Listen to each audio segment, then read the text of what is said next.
Hello everyone, and welcome to this small little series I'm going to be doing where I'm going to probably build out a leaderboard for these ridiculous software dev speedruns that we've been doing.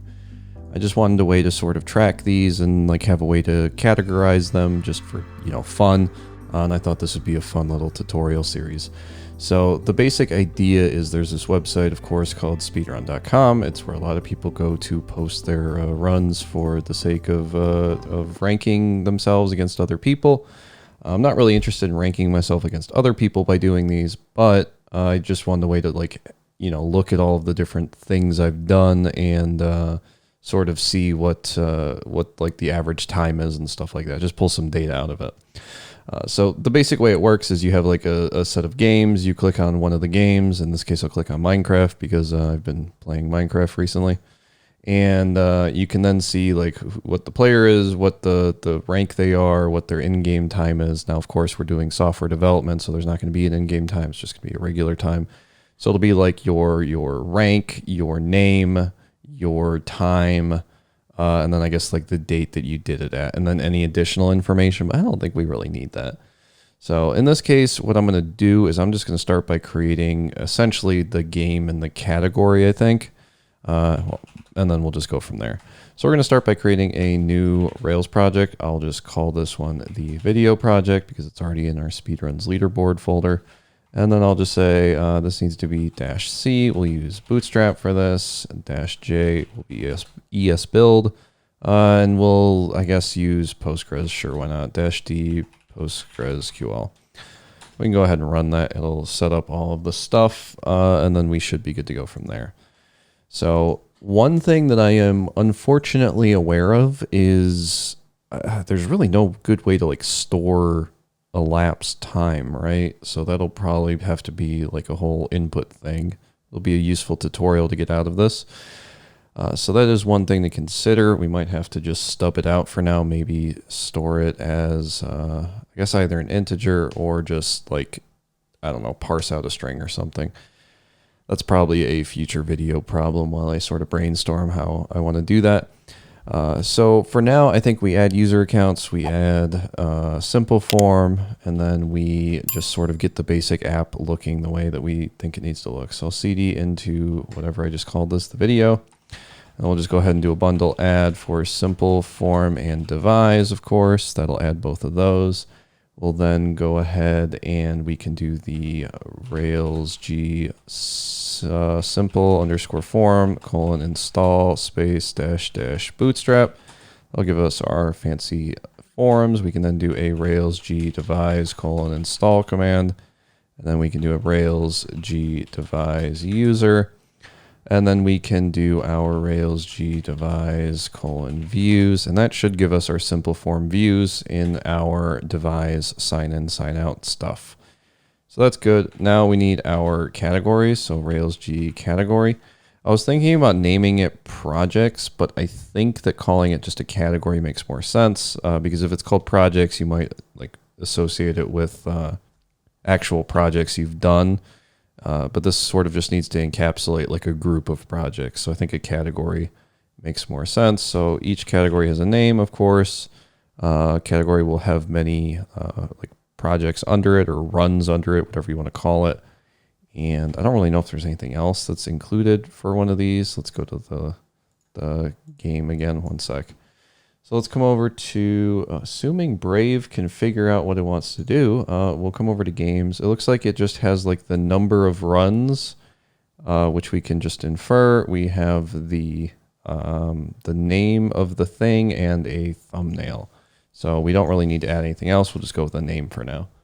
Oh, I'm not paying attention. Rails G scaffold category name. There we go. We'll go ahead and we'll run that. And then we can add our active storage to it. So we'll say Rails, I think it's G active underscore storage :install. I can never remember if this one has the G or if it doesn't. This one doesn't have the G. Action text has the G for some reason.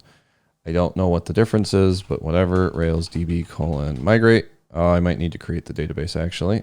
Yep. So sudo service PostgreSQL start because it's probably not running.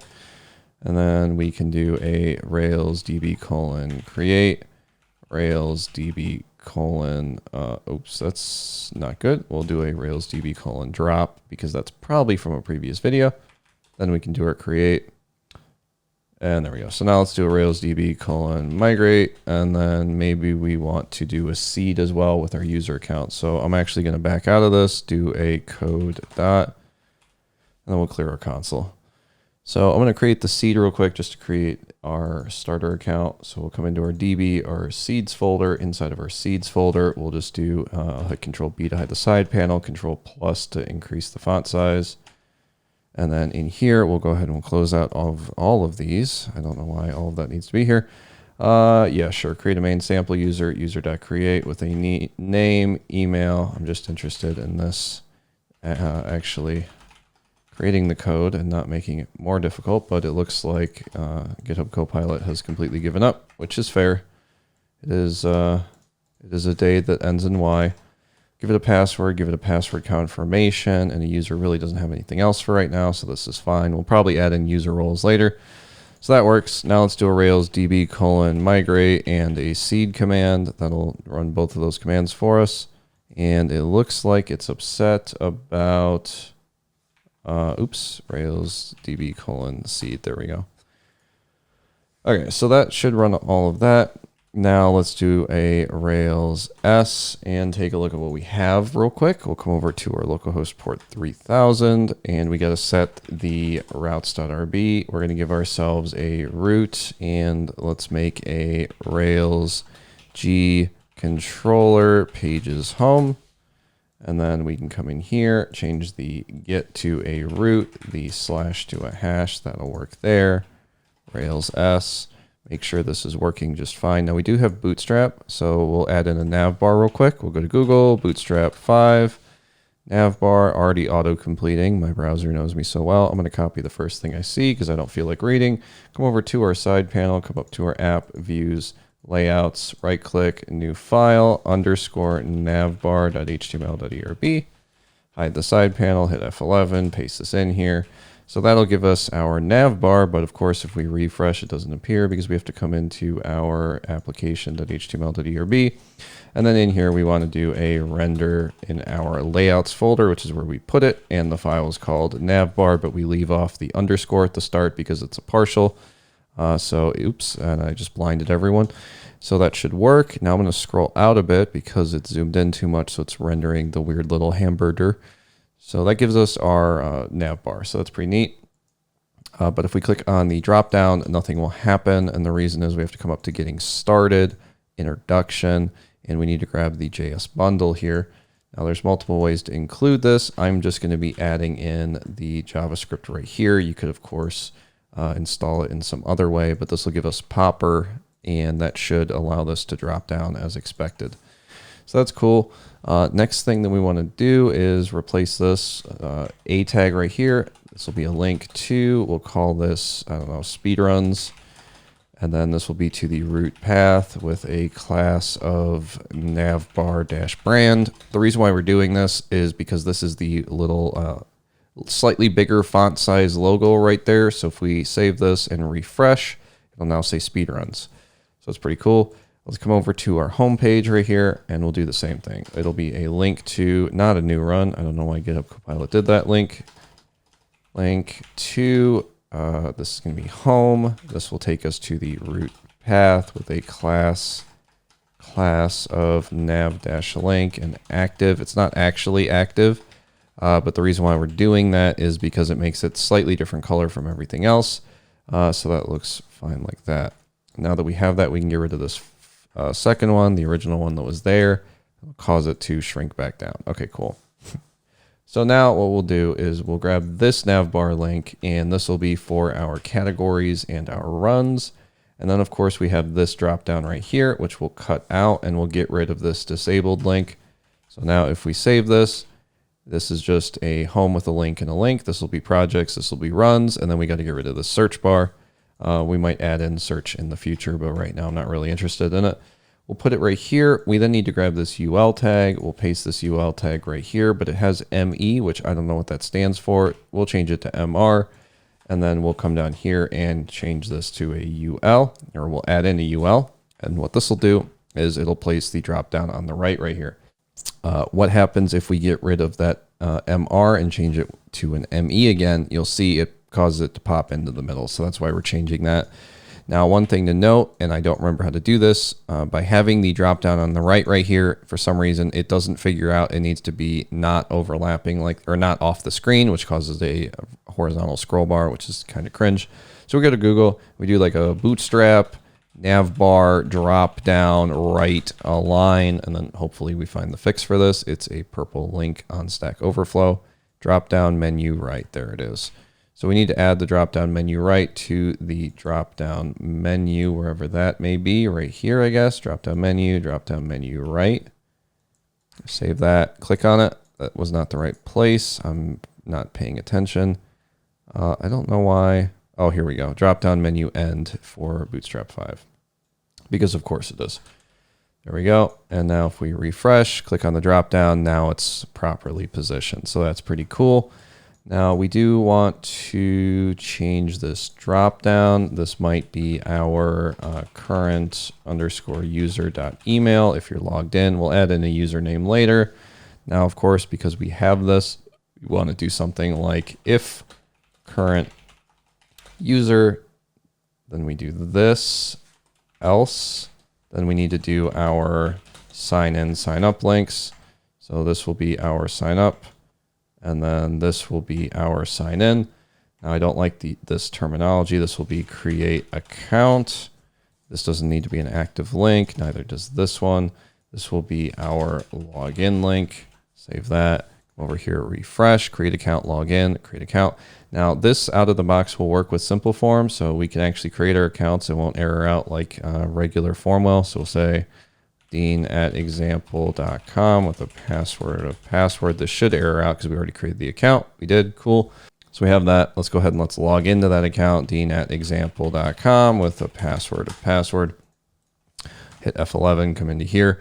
So now that we have that, we want to come into our drop downs. The first one in here needs to be, I'm going to hit Control B to hide that side panel again. It needs to be a LI, which will then have a link to the create project, new projects. Oh, this isn't projects, it's create category. And then it'll be the new categories path with a class of drop down -item. And we'll go ahead and we'll close that. We'll hit Control L to copy the line, Control C to actually copy it. And then we'll paste in the create, or I guess new speedrun. This will take us to the new speedruns path. We still have to create that, of course. And then this last one down here will be a, let's actually change this to just a hash for now. This last one down here will be our log out button. So we'll just grab this, paste in the same thing. But because this is a logout button, we'll change this to a button 2. We'll say this is to log out, destroy user session path. Make sure it's session path and not registration path. And then at the end here, we'll add in a comma with a method : space : delete. Save that. Formatter will clean up my mess. Come over here and refresh. Now it is upset about the new categories path. What did we call this? We do have a categories. So maybe it's new category path instead. Singular, new category path. Refresh, there we go. Click on our name, we'll click log out. That logs us out. We can now sign in again. And then let's go ahead and change the first link. The first link right here will be for our, this is going to be for our categories, which means we have to come in here, link _2 categories, and we will then say comma, this is to the categories path. My brain stopped working for a second there. Class of nav-link. That's because I'm making this video at 6 in the morning and I haven't slept, so make better choices than I do. Save that and then refresh. We can go to the categories path. Now the question is, why do we have a runs path if we have a categories path? How is this organized? We go to games, we have a Minecraft game with a list of runs, I guess. So /category/run is how that's organized. For now, we'll just do it at a top level. We can always change that later. So we'll come in here and we'll just add in that link. Say this is another link to something similar to this one. Paste this in. This will be for our speedruns, just so we can test something. This will be the speedruns path, although we probably want to change it to runs, and we'll just leave it like that. So this will error out, of course, if we refresh, because we don't have any speedruns yet. So I'll stop the server, Control-L to clear the console, F11 to full screen. Rails, G, scaffold, speedruns. Each speedrun belongs to a user. It belongs to a category. Each speedrun also has a elapsed time, right? Oops, let me go back. Yeah, so right here, each speedrun has an elapsed time, which is stored as, I guess, hours, minutes, seconds, milliseconds. So we'll have to figure out how that works. You're probably going to have to input the time in a certain format and then parse it out and then have a validator to make sure that it works. So we'll deal with that in a bit. For now, I think we just say it's stored as a string, maybe. Probably want to, well, you probably want to store it as an integer, right? So we'll just say elapsed time. We'll store it as an integer on the back end, and the user can input it as a string on the front end. So we'll just say this is the elapsed time, or just, I guess, the time. And then we can do this as a integer. And then we'll do some fancy conversions on the back end. Oops, Rails G user colon belongs to, user colon belongs to, and then this needs to be category colon belongs to. That is my mistake. Time is an integer. We got something here. Speedruns was recognized as plural. Okay, nobody cares. Rails db colon migrate, Rails S. There we go. We'll go over here. We'll refresh the page. If we click on new category, first one will be for the blog, because we always have to have a blog. We come into categories, that works. Let's come into our category model. In here, this we'll say, I don't know, validates uniqueness of, oops, validates uniqueness of our name. So we'll do that. Refresh. Hopefully this works. Click on new category. We'll try to create another blog. It doesn't work. Okay, cool. So that is good to know. Next, we have to come into our speedruns, I guess. Click on new, and we have to change this. So let's come into our speedrun form.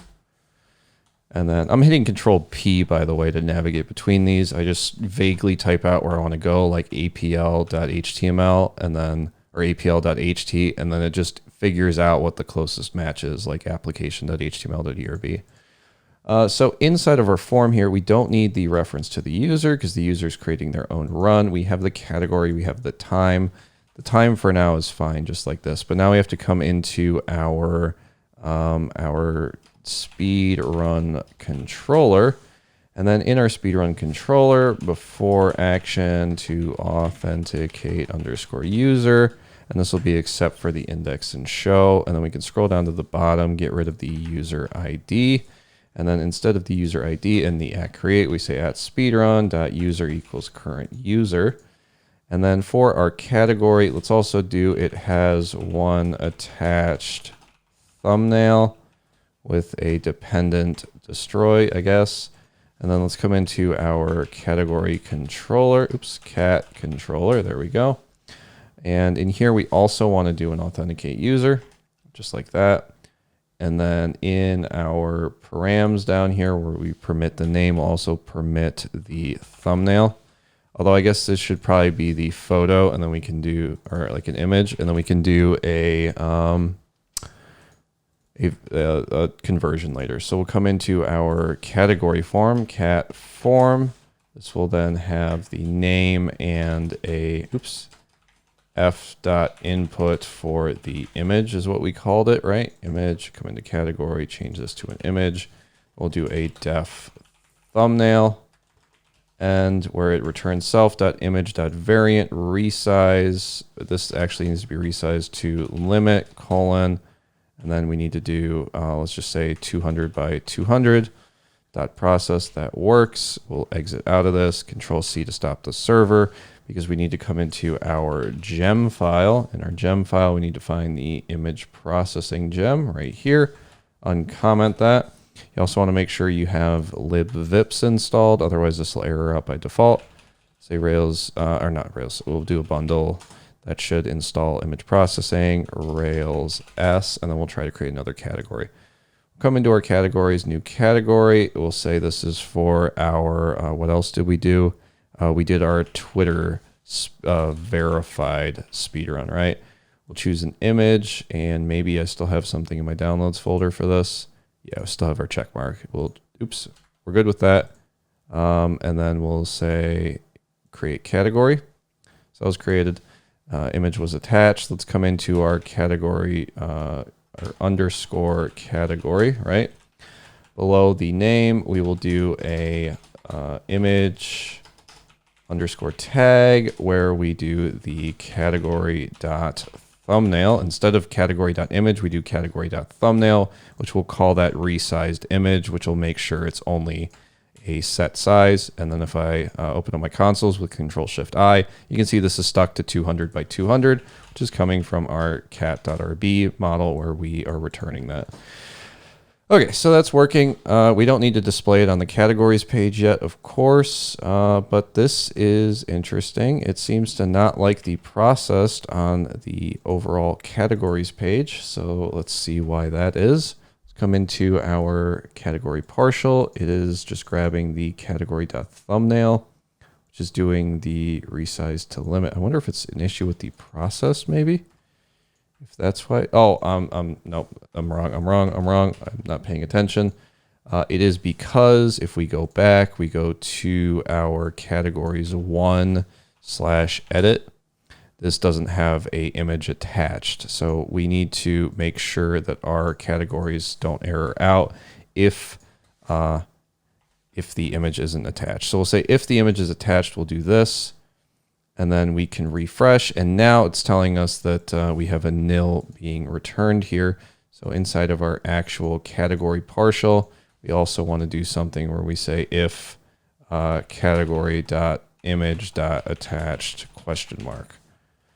There we go. So now it won't show the image if it doesn't have an image to show. Now, of course, we would want to make sure that it has the image. So in our cat.rb, where we has one attached, dependent destroy, we want to do something like validates maybe the image, and you want to say it is attached true with a content type of PNG, JPEG, or JPEG. And then we have to actually deal with the attached validator. For now, we're just going to call this a feature that's a nice to have because the video is already 20 minutes long and I want to clean up some other stuff. So we'll just leave it like this. We'll come over to the speedruns, create a new one. We'll create one for the blog, and we'll come in here and say Ruby on Rails speedruns, because I don't remember what I called this video. And yeah, right here. This was it. How long was this video? 15 minutes. So we'll just put that in for now. So 15 minutes. It is stored as an integer, so it needs to be 15 times 60, which is 900. I don't know why I went to Google for that, but whatever. There we go. So that is giving us our speedruns, and then we'll be able to filter through this. And of course, we can change how the speedrun underscore speedrun looks. Our user ID should be the user email. Our category ID should be the category.name. And then for our time, that will probably have to change. Undefined method email for speedrun. Let's go into our speedrun controller where we have the create. That is being handled appropriately. Speedrun.user.email is what I needed to do. So let's come in here. We have the speedrun.category.name, speedrun.user.email. Seriously, guys, make sure you get your sleep. Otherwise, you'll end up looking like me. And then all of this, of course, in our show page, which we can come in here, go into our speedruns and our show, wherever the show page is, right here. All of this we can just grab and we'll just throw it inside of a .container with a, so we'll just do this for now, .container. wrap this in a container, and then save this, refresh, and we are not on the show page, we're on the index page. So there we go. And then we can also do this for the index page, right? So on the index page, we'll come up to the top, dot container, escape, tab, there we go. And then we'll save that. And now on our speedruns page, that's tabbed over as appropriate, but now we have to come into our categories.html, index.html for our categories. Up here, paste this in, come down to the bottom, close the div, save this, come back over here, click on categories, and now that's being tabbed over. Okay, so I think for this episode, this is probably a good place to stop because I do have to look into some things for part 2. And it's already like 25 minutes long. So we'll just say this is a git status, git add dot, git commit -m, init commit. And you can sue me if you don't like that I'm not making a fancy git commit message. And then just because I like showing it, we'll come over to GitHub, create a new repository, and then we'll do something like speedrun leaderboard. And then we can come down here, create the repository. And because we already did our commit, we can skip this first step, click copy on the second step.